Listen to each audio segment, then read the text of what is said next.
পরে মানুষের হাতে আর টাকা বলে কোনো জিনিস থাকবে না, সব মোবাইল। এরপরে দাজ্জালের যখন আগমন হবে, দাজ্জাল এমন একটা সিস্টেমেটিক্যাল তৈরি করবে, হাদিসে আছে যে 7 দিনের মধ্যে গোটা পৃথিবীটা চক্কর মেরে দেবে, 7 থেকে 10 দিনের ভেতর গোটা পৃথিবী। এবং সে যে যাবে রাষ্ট্র মেহমান হয়ে আসবে এবং তার প্রচার করার জন্য সে আসবে। আল্লাহ রাসূলের হাদিস, তোমরা বুঝতে পারবে দাজ্জাল আসার সময় হয়েছে যখন বুঝতে পারবে মুসলমানের কাছে হারাম জিনিসগুলো হালাল হয়ে যাচ্ছে। আজকে অবৈধ জিনিসগুলো আমাদের কাছে বৈধ হয়ে যাচ্ছে, ঠিক বললাম না ভুল বললাম? আজ মুসলমান মদ বিক্রিও করছে, পানও করছে, তার কারণ কি? হালাল মনে করে, হারামটাকে এরা মনেই করেন। আপনি সুদ খাচ্ছেন, এটাকে আপনি হারাম মনে করছেন না। আপনি লটারি বিক্রি করছেন, লটারি কাটছেন, এটাকে আপনি হারামের দরজায় রাখেননি। আপনি আলেম উলামাকে মানছেন না। কোরআন হাদিসের জলসা তো হচ্ছে, বিশ্বাস করুন। এরকম প্রত্যেক দিন পাড়ায় পাড়ায় জলসা। আজকে 5 তারিখ, আজকে এখানে জলসা করছি, 4 দিন পরে 9 তারিখে খুনিয়াপুকুর মাদ্রাসায় আসবো জলসায়। এরকম প্রত্যেক দিন গ্রামে গ্রামে জলসা হচ্ছে, ঠিক বললাম না ভুল বললাম? কোরআন হাদিসের আলোচনা হচ্ছে, মানুষের পরিবর্তন আছে। আমরা জলসায় যাচ্ছি, আরে ইয়াসিন ভাইরাল বক্তা এসে বলছে হুজুর সেলফি তুলবো। সেলফি তুলছে আমার, কিন্তু চুল কেটেছে শুয়োরের মাথার মতো। ঠিক বললাম না ভুল বললাম? সেলফি যদি আমার তোলা হয়, আমাকে যদি মোহাব্বত করো, আলেমকে যদি মোহাব্বত করো, আখলাক, চেহারা, আকৃতি, পোশাক আমার মতো হবে না? হবে না?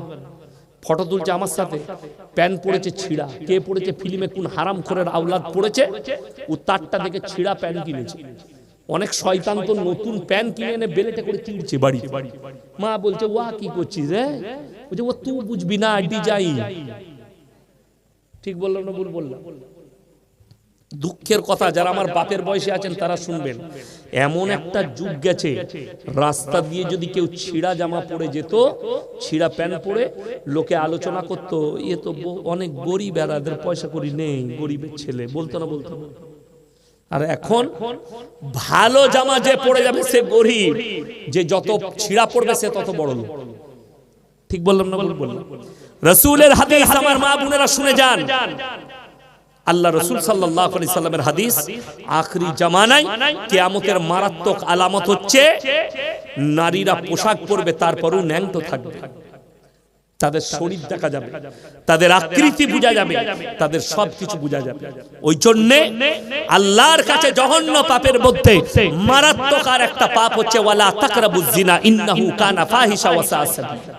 ব্যভিচার করা অনেক দূরের কথা, যে রাস্তায় ব্যভিচার হয়, যেখানে ব্যভিচারের ভয় আছে, সেই জায়গায় তোমরা যাতায়াত করো। কেন আমরা আলেমরা কেন মানা করছি যে জলসাই মেলা করো না? তার কারণ আমরা ভয় খাচ্ছি যে জলসা করতে গিয়ে সভাপতি সাহেব পাপী হবে, আমরা পাপী হব, কমিটির লোক পাপী হবে। জানো ছেলে মেয়ে, আপনি দোকান বসান, আমি মানা করব না, জিলেবি খাবেন, মিষ্টি খাবেন, সব দোকান বসান, চায়ের দোকান বসান, কিন্তু মহিলাদের যাতায়াতটা বন্ধ করে দেন, সব ঠিক হয়ে যাবে, মেয়েরা আসতে পাবে, সব ঠিক হয়ে যাবে। দুঃখের বিষয়, মহিলারা কি করছে? মহিলারা আসছে। সেই বাজারে একটা যুবতী বিটি ছেলে, ইসলামে একটা বিধান দেওয়া হয়েছে পর্দার, ওয়াদরিব খুমুরিহিন্না আলা জুনুবিহিন। হে নারী, তুমি পর্দা নির্ধারিত করো, কোনোদিন তোমরা ধর্ষিতা হবে না, লাঞ্ছিত হবে না। ভেবে দেখুন, আপনাদের এখানে দোকান আছে না নাই? চকলেট ফকলেটের দোকান আছে। একটা পালস চকলেটের দাম কত বাবা? 1 টাকা। সেটা প্যাকেটের মধ্যে থাকে না, খোলা থাকে প্যাকেটের মধ্যে। কোন দোকানদার যদি সেটাকে ছিঁড়ে প্লেটের মধ্যে রেখে বিক্রি করে, কেউ কিনবে কেন? দুটো কারণ, এক তো ধুলো পড়ে গেছে, 2 নম্বর মাছি বসেছে, এর দ্বারা পেটের ক্ষতি হবে, শারীরিক ক্ষতি হবে। তুমি 1 টাকা চকলেটের ইজ্জত বুঝলে, নিজের মা বোনের ইজ্জত বুঝলে না, নিজের বিটির ইজ্জত বুঝলে না। যদি চকলেটের এত ইজ্জত করতে হয়, আল্লাহ নারীকে এত মর্যাদা দিয়েছে, একটা নারীর শরীরকে কতটা ঢাকা দরকার আপনি অনুভব করুন। অনেক নেমখারাম। বাংলাদেশে একটা দল বেরিয়েছে হিজবুত তৌহিদ, ওই খপ্পরে কেউ পা দিবেন না। তাদের ইমামের নাম হচ্ছে সেলিম। হিজবুত তাওহীদ, এটা মুসলমান নয়, পাক্কা কাফের, ইসলাম থেকে খারিজ। তার বক্তব্য এই মৌলবীরা মুহাদ্দিসরা এরা পর্দার নাম করে নারীকে বঞ্চিত করছে। সাহাবীর বিবিরা ব্যবসা করেছেন, নবীর বিবিরা ব্যবসা করেছেন। আচ্ছা, নবী এবং সাহাবীর বিবিরা ব্যবসা করেছেন, কথাটা মিথ্যা না সত্য বাবা? কথা বলে না? সত্য, মিথ্যা নয়। কিন্তু কতদিন পর্যন্ত? এই ব্যাখ্যাটা একজন মুহাদ্দিস বলতে পারবেন যতদিন পর্যন্ত পর্দা ফরজ হয়নি। আল্লাহ রাসূল সাল্লাল্লাহু আলাইহি সাল্লামের প্রথম বিবি হযরত খাদিজাতুল কুবরা রাদিয়াল্লাহু তাআলা আনহা একজন বড় ব্যবসায়ী ছিলেন, কিন্তু ততদিন পর্যন্ত ব্যবসা করেছেন যতদিন পর্যন্ত পর্দা ফরজ হয়নি।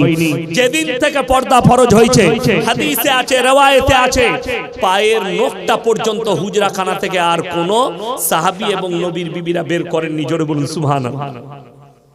এইটাই হচ্ছে গ্রহণযোগ্যতা হাদিসে। প্রথম আমলটা লয়, শেষ আমলটা। পরবর্তী কি এসেছে আপনারা অনেকে জানেন না, একমাত্র আলেম হাফেজরা, আলেমরা জানেন। এই যেনারা হাদিস পড়ায়, বুখারী, তিরমিজি, আবু দাউদ, ইবনে মাজাহ যারা পড়ায়, তারা জানেন কি কোরআনে আছে মদ খেলে ক্ষতি বেশি লাভ কম।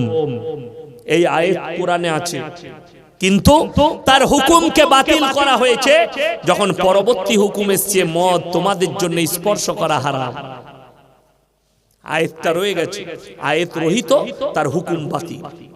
এটা একমাত্র একটা মুহাদ্দিস জানবে, একটা আলেম জানবে, সাধারণ লোক জানবে। বড় কষ্টের সঙ্গে বলছি আপনাদিকে, নারীদিকে ঢেকে দেন। দেখুন, একটা কলা যদি কোনো বাজারে ছিলে বিক্রি করে, সেই কলা কেউ কোনোদিন কিনবে কেন? কলার ইজ্জতটাই নষ্ট হয়ে গেল। কলার ইজ্জত, কলা ঢাকা থাকবে। আপনি কলার ইজ্জত বুঝলেন, আর নিজের মা বোন বিটির ইজ্জত বুঝলেন না, যে তাদেরকে ঢাকা দিতে হবে, তাদেরকে ঢাকা দিয়ে বার করতে হবে। আমার যারা মা বোনরা আছেন শুনে যান, তিনটে কারণ ছাড়া মেয়েরা বাড়ির বাইরে যাবে না। নাম্বার 1, শরীর যদি খুব অসুস্থ হয় পর্দার সহিত ডাক্তারের কাছে যাবে। নাম্বার 2, নিকটবর্তী আত্মীয় মারা গেলে সেখানে যাবে। আমাদের দেশের মরা বাড়িতে মেয়েদের ভিড় বেশি না ছেলেদের? মেয়েদের ভিড় বেশি। কুতাকার কে মরেছে জানে না, ও খালি খবর পেয়েছে ইন্দ্রডাঙ্গায় লোক মরেছে, ও গাড়িতে চেপ পড়েছে, নতুন শাড়ি পরে। ও তো মাংস ভাত খেতে আসছে, কানতে আসেন। বললেই আমি খারাপ মরবি। আজকে দেখুন, আপনারা মনে করছেন দুঃখ পালনের সিস্টেম ইসলামে নেই? জিজ্ঞেস করুন যিনি হাদিস পড়ায়। হাদিসে আছে যে তোমরা বুক চাবড়িয়ে, নিচুড়ে, চুল খুলে, গায়া নিচুড়ে তোমরা চাবড়িয়ে চাবড়িয়ে চিল্লিয়ে দুঃখ পালন করো না, এটা শরীয়ত নয়। চোখ দিয়ে পানি পড়বে, আল্লাহকে বলতে হবে আল্লাহ আমাকে সবরে জামিল দান করো, আমার আব্বা চলে গেছে, আমার আব্বাকে ক্ষমা করে দাও, আমার মা চলে গেছে, ক্ষমা করে দাও। আজকে ইসলামটাকে বদনাম করে রেখে দিয়েছে, যার কারণ না মরা বাড়িতে শরীয়ত আছে, না বিবাহেতে শরীয়ত আছে, না আমরা শরীয়তের কোনো মূল্য দিতে পেরেছি।